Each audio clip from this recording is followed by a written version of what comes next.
Credit cards can benefit you really nicely or totally destroy you actually, but in this video I want to talk about how you're losing your money by not using the credit cards. Now, to actually benefit financially from the credit cards, or even to benefit from some travel rewards and other perks, there is few rules we have to follow. However, if we do it correctly, then we can actually save thousands of dollars by using credit cards, and I recommend having minimum 3. So first, let's talk about these unwritten rules, if you will. First one is always pay your statement balance in full, because if you don't do that every single month and you have some balance left on these credit cards and you pay minimum, for example, then you will literally lose hundreds or potentially thousands of dollars in interest, and that's 100% not worth the benefit you're getting from the cards. Second rule, if you want the credit cards to benefit you the most, is treat the credit card as regular financial or transaction tool, basically meaning instead of using your debit card, for example, you will use your credit card. However, and this is the most important thing, you will not buy anything extra just because you're using your credit card. So if you shop for groceries and you would pay $100 anyway for the bill, then you're not gonna buy extra chips, extra ice cream and other things just because you have the credit card. Or even worse, buy some luxury item you can't afford, treat it as you would spend your own cash, and then you're good. Third rule is don't apply for credit cards with high fees. I'm talking about the basic annual fee on the credit cards. Hopefully you can get some cards that are completely free, but if that's not the case, make sure these fees are very minimum, and definitely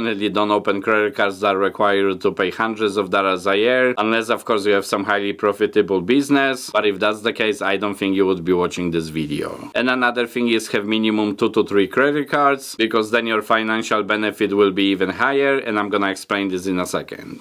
Now, personally, I have 6 credit cards, however, I use mainly 3, and that's 2 Capital One Quicksilver cards, but I also have the Prime card by Chase. So within last 12 months, I actually got close to $3,000 because of the rewards. So I've got back about $1,800 from the Prime card, and yes, these rewards are nice because I shop for my business mainly on this card, and then on both of these Capital One cards, I'm getting between $80 to $100 a month, which is at least $1,000 a year, making a total of approximately $3,000 a year, and this is $3,000 that I can put to my savings or even invested to stocks and stuff. Now, I don't think there is any fees for my Prime card. However, for the Capital One cards, I think I pay $59 a year for each, so total of $118. So that's not bad considering that I get almost $3,000 back a year. Now, this will obviously depend on every individual situation, but you can for sure get some cash back. I personally prefer the cash rewards cards, not the travel rewards like fly miles and etc. And that's simply because I don't really travel. However, if you do, then that would be your second benefit of the credit cards. Well, obviously then look for nice fly miles credit card, and this is where minimum 2 or 3 credit cards come in, because if you travel a lot, you want to have some good rewards travel card. However, you also want to have some good cashback card, because most likely this travel rewards credit card will not give you any cash back or will give you very small amount. So that's why you want to have another 1 or 2 credit cards, obviously with the best cashback bonus. Now, the kind of unwritten benefit of these 3 credit cards is that if you have 3 credit cards, you have more payment flexibility. And no, I'm not talking about keeping balance on the cards. I'm simply talking about the payment due date. So if you do it correctly on each credit card, after you make the purchase, you have 5 to 6 weeks billing period, or the time that you have to pay this purchase back, if you will, on the card. So 4 or 5 weeks, you can actually invest this money to something, or even open high yield savings account, and then switch the money to this high yield savings account, gain interest for this month or so, and then pay back your credit cards. It just gives you more money savings opportunity basically, and that's definitely positive. And of course, another reason people lose money without having credit cards is because if you want to get a car loan in the future, house and etc., unfortunately the system is set up that you have to have some good credit score. And sure, most likely you can get a car, for example, with relatively bad credit score, but then the interest will be extremely high and it will cost this person buying the car a ton of money. So thank you for watching this video. This is how I use my credit cards. Hopefully you got some value from it, and I'll catch you in the next video. Cheers!